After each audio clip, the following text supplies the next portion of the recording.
Welcome back to the second half of GODDAB Radio, a podcast for progressive thinking people.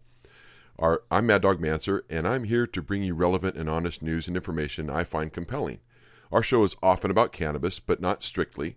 We will cover a number of other issues depending on what's happening, and will feature guest interviews regularly. At GODDAB Radio, we are ferociously progressive, fiercely skeptical, and vehemently scientific with a no-nonsense attitude. In this section, we're going to be discussing the homeless problem in Portland with Jabob Bureros, but first a little background on what's been going on in Portland. So, what the hell is going on with the homelessness in Portland? I know rents are skyrocketing, but there's something that a supposedly progressive city like Portland could do, I would think. This past cold spell a few weeks ago claimed 5 victims in this great city, and that is absolutely unacceptable. The first to pass was a 68-year-old man at a bus stop, and he passed away from hypothermia. He was David Guyot and was a father of 3. That was the day Ted Wheeler was sworn into office as Portland's new mayor. His first act was to open up the Portland building as an around-the-clock shelter. Homeless people crowded into the lobby to shelter from the freezing temperatures, but some chose to stay on the streets, according to the shelter workers. Next, a homeless man died on January 2nd. He was discovered at 8 p.m. in East Portland on a bench in front of a business on Burnside. He had been dead several hours when the police found him. He was identified as Mark Elliott Johnson. After the deaths, the new mayor exclaimed, "This is a tragedy. Nobody should freeze to death on the streets of our city." Unfortunately, more would succumb to the cold. Zachary A. Young, a 29-year-old man who liked skateboarding, passed away in the woods near Southwest Barber Boulevard on January 10th. Police say he was likely living there. And then a 52-year-old woman that suffered from schizophrenia and was also homeless passed away in a parking garage in downtown Portland the weekend before Young. There was also a baby that was stillborn in one homeless encampment, but it is unclear if the cold weather was a contributing factor. Portland's new mayor has some work to do. This should not happen in a city like Portland, even if it's the worst cold snap in 20 years. There should be options for these people to get to a safe place. One person that was out in the cold helping feed these poor souls was Jabob Bureros, a local Portland activist and student that could not stand aside and do nothing. Jabob is one of the unsung heroes helping people when he himself is not exactly wealthy. He decided to do something and brought food and blankets to the people in need for days and shared his efforts on Facebook to hopefully inspire others to do the same. Luckily for me and our listeners, Jabob is a friend of mine, and we have him in the GODDAB studio today to discuss what he experienced and maybe a few ways we can prevent this from happening in the future.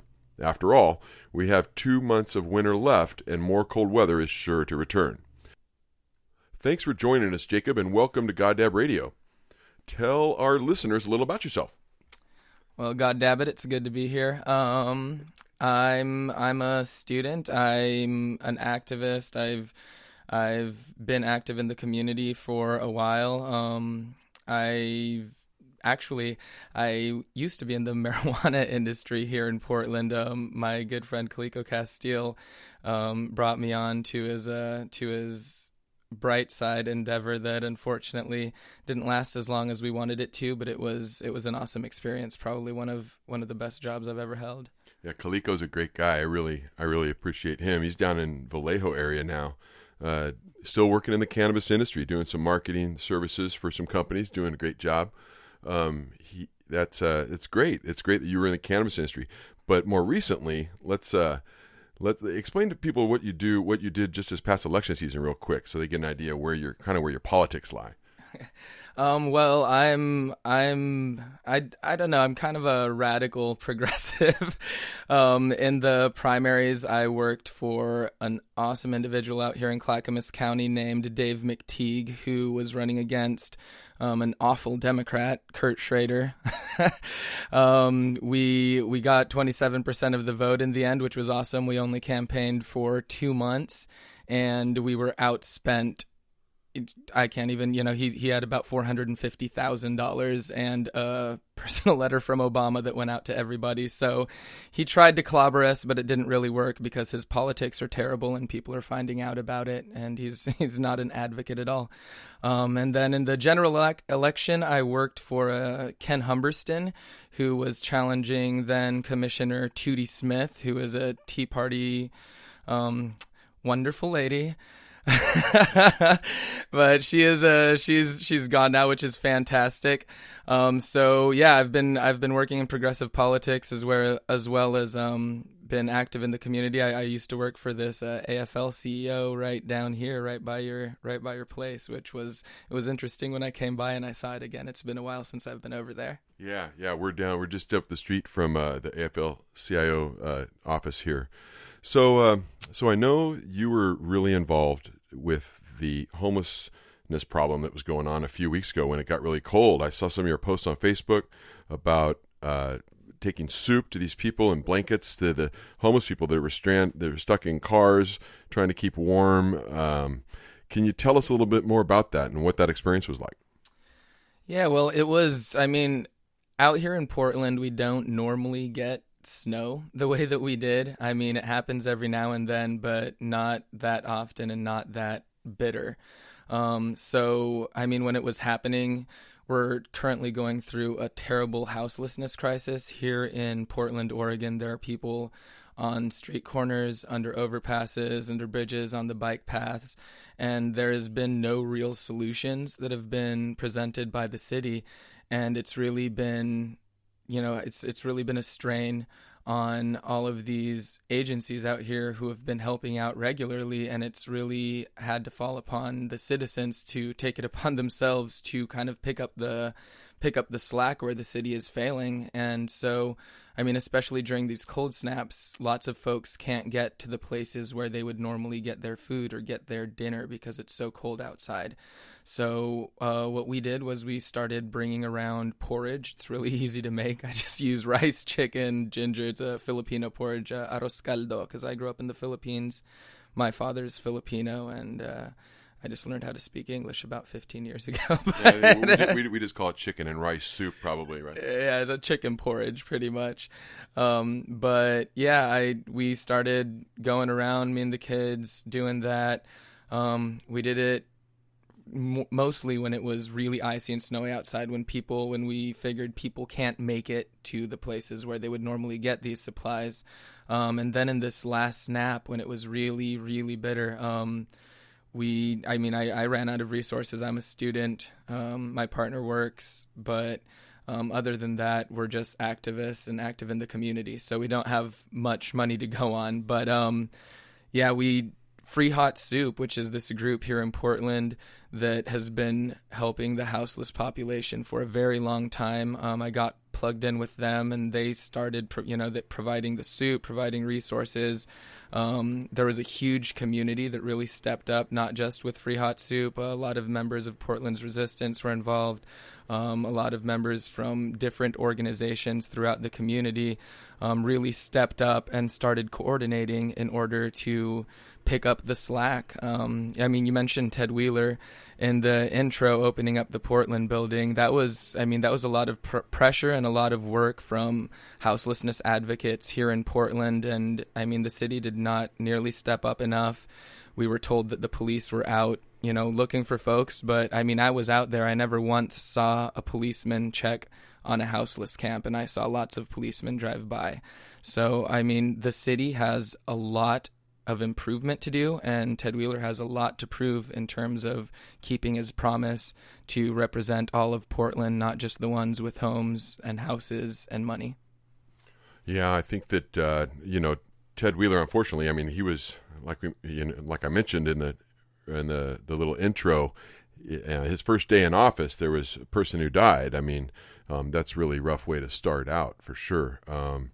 So what do you think the main driving factor has been in the city to create this homeless crisis that we've got going on?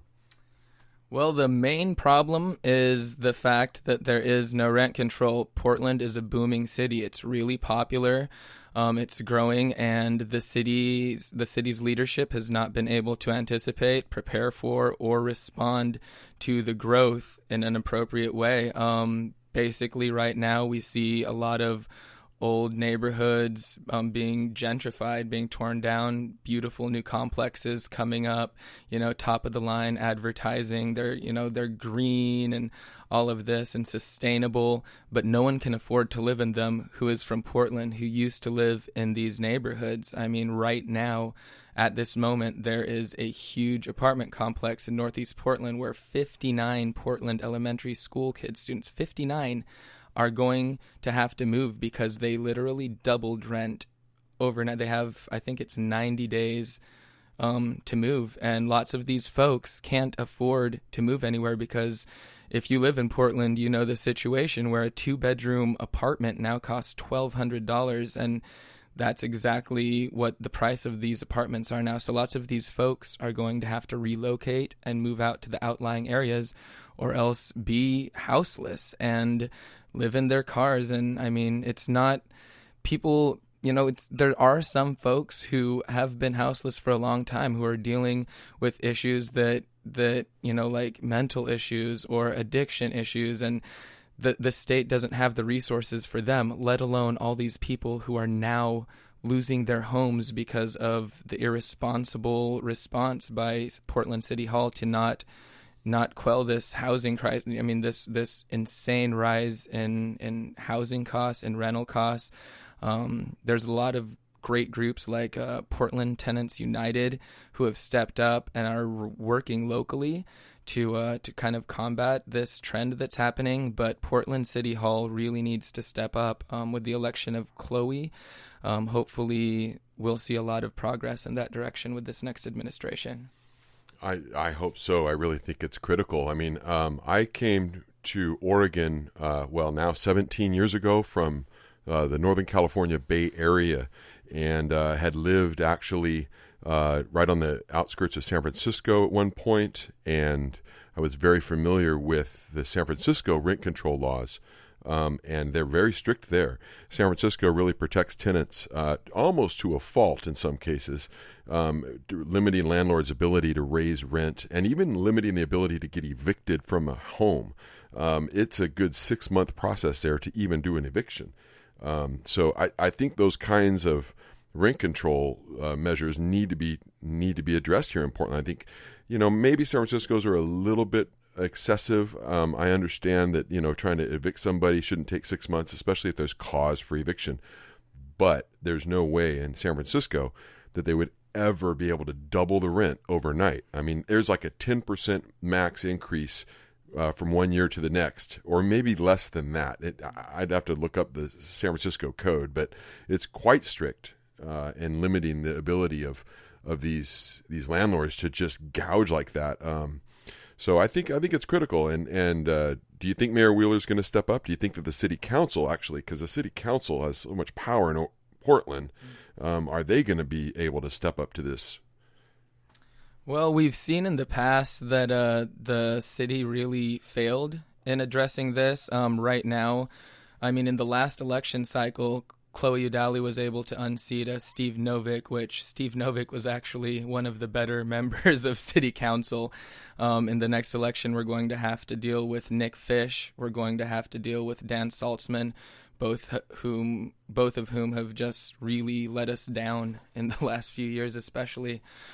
Charlie Hales is gone, replaced by Ted Wheeler. Hopefully Ted in terms of houselessness, he's done better than Charlie Hales. There's a lot of places where he's just right along the same track, and that's very disappointing, but hopefully we can push him and encourage him and keep the pressure on and get him on board with the people. I think he has the ability to grow, and hopefully he does. I mean, we were hopeful for him, but right now we're not counting on it based on what we're seeing. But Chloe has been she's a renter herself, and she's always been a huge advocate. So we're going to see a lot of good things out of her, hopefully. Amanda Fritz, We're hoping that she continues the good fight. There are a lot of places where she could improve as well, but really it's going to be on the citizens, just like when the snow hit, just like when the crisis was at its worst. It was the citizens of Portland who brought food, who brought supplies, who picked up the slack where the city was failing, and that's how it needs to be. Up until now, we need to keep the pressure on City Hall. We need to let them know that their jobs are dependent on them addressing this crisis. We need to let them know that our kids' future, the 59 kids that are getting evicted, it's on them. They are city officials. They have the responsibility to ensure that everyone in the city has the rights, like housing, like the comfort of knowing that the kids get to go to school the next day with their friends instead of being forced to move because they can no longer afford to live under a roof. I mean, it's ridiculous, and they need to start looking at it that way. If you step up to be a leader, you need to lead. You can't say, oh, there's a process for this, oh, there's steps to take for that. Those steps and those processes have failed. That's why we're in the situation we're in. It's time for bold and aggressive action, and right now we're not seeing it from them, so we need to see it from the people. The people really need to step up, demand change, demand that it happens now, and cause a ruckus if it doesn't. Are there options for the folks in Portland, and there's referendum possibility in the city, isn't there? So, I mean, is it something that the city could actually people could go get signatures, motivated people like yourself can go out and go door to door and literally gain signatures to get a referendum on the ballot to put in some rent control that would work?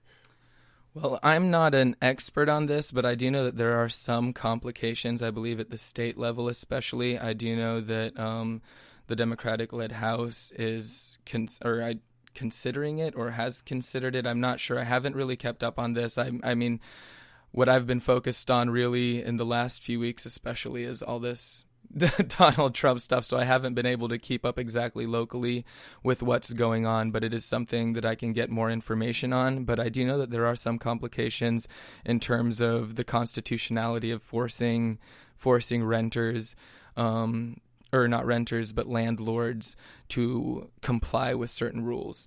So there are some complications. There are some steps and roundabouts that need to be taken. It's not impossible. It's difficult. It's going to be complicated, but it's something that needs to be faced head on, and it needs to be faced head on right now. I mean, I'm not an expert at policy. I'm not an expert at all of that, but what I am an expert at is making soup and going out and taking care of my neighbors.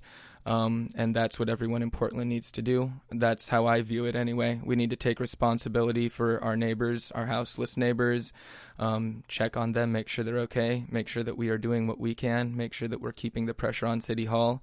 In all of this, I've learned not to depend on the political leaders or the city to do what what they say they're going to do. What I've learned is that we need to depend on each other, our neighbors, our community, and be accountable to each other.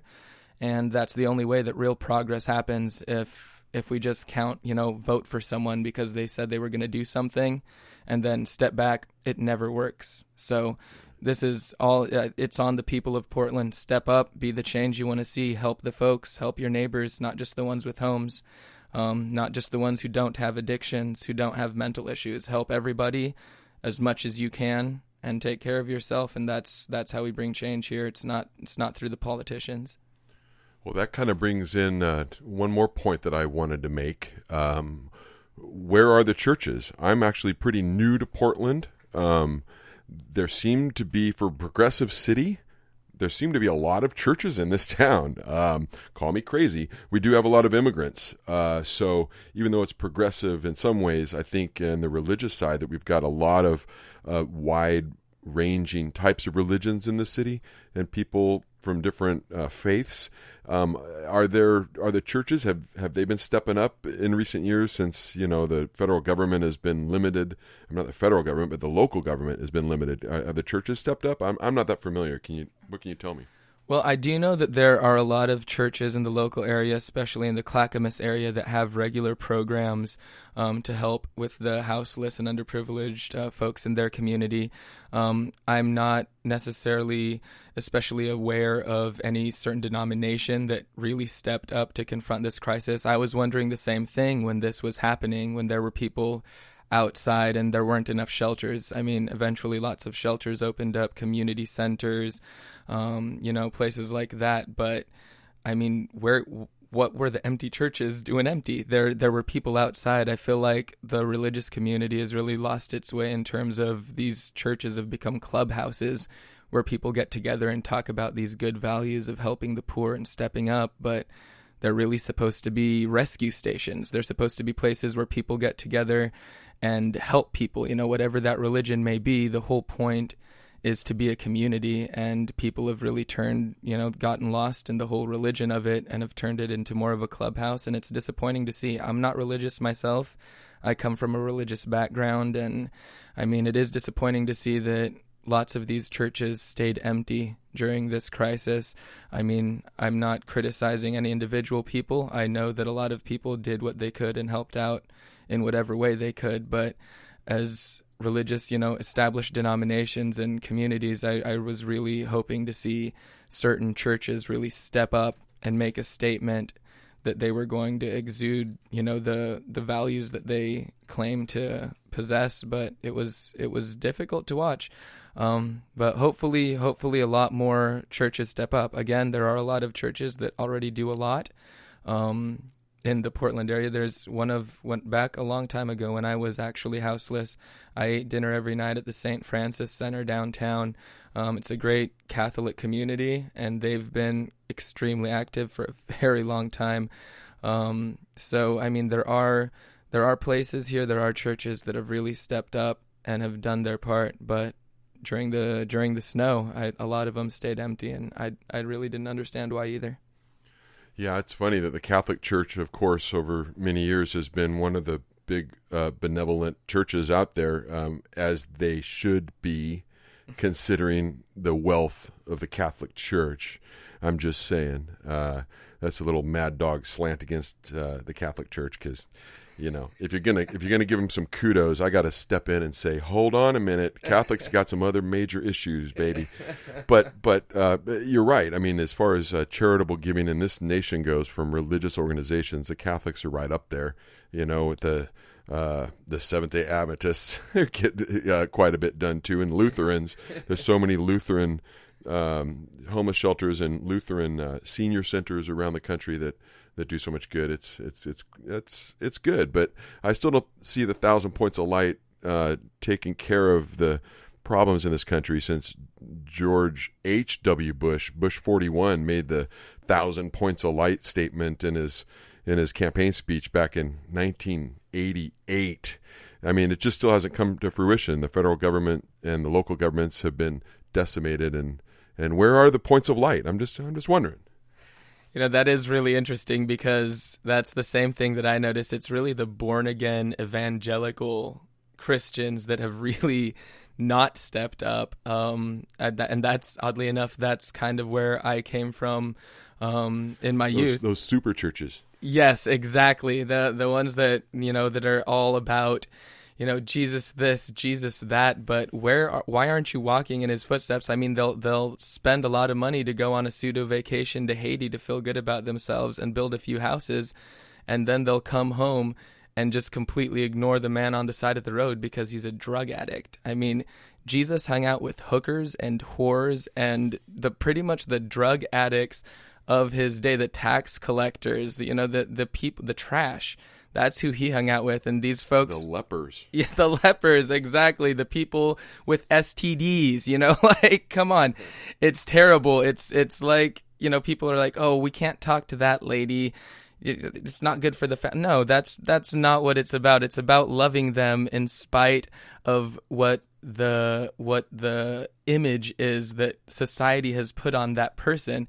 That's not real. What is real is that is a person. You've got issues too. It's just, it's really sad to watch the born again Christians, the ones who are really evangelical, be the ones who really are having the most difficulty stepping up and actually looking past these societal norms and genuinely caring about people beyond what is acceptable within their cliques and groups. I mean, it is really sad. It's the Trump, the people the people who go to church and voted for Trump. It's the same thing. It's the same thing that the people who go to church and voted for Hillary, for that matter. Right, right. I know. It's insane. Bernie Sanders. There's this old Jewish man who wants to house the unhoused, who wants to clothe the naked, who wants to feed the poor, and all these Christians are like, "Oh, it's a communist." No, it's freaking Jesus. Wake up. Right.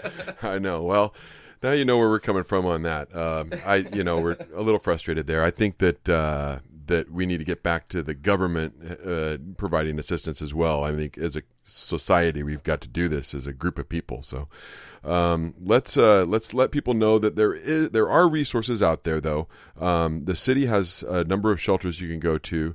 I'm probably, since you're listening to this podcast, you have access to the internet. The best place to go is just to the City of Portland website, portlandoregon.gov, and in the search area, I would type homeless or homelessness, and there's a toolkit available for you to use, and it's got a lot of good information there, including some statistics and other things you can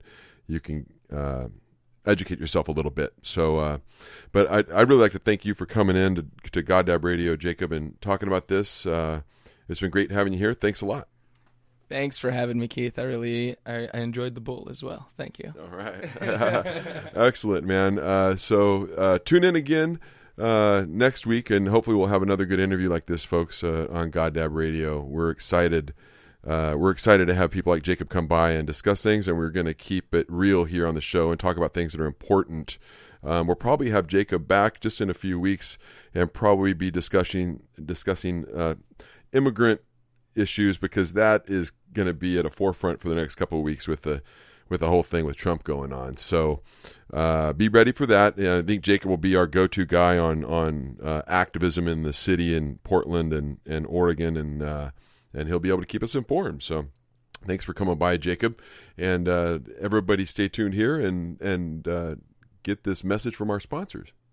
Are you in the cannabis industry? Do you want your company noticed by other cannabis businesses? You need to advertise in the new trade journal serving the Oregon cannabis industry, the OCC Business Journal. Why is it not just another pop magazine? Because it's from the publishers of the Oregon Cannabis Connection, Oregon's oldest and most trusted cannabis news source. Get your cannabis business noticed by others in the industry. Advertise in the spring edition of the OCC Business Journal. For more information, visit occbusinessjournal.com.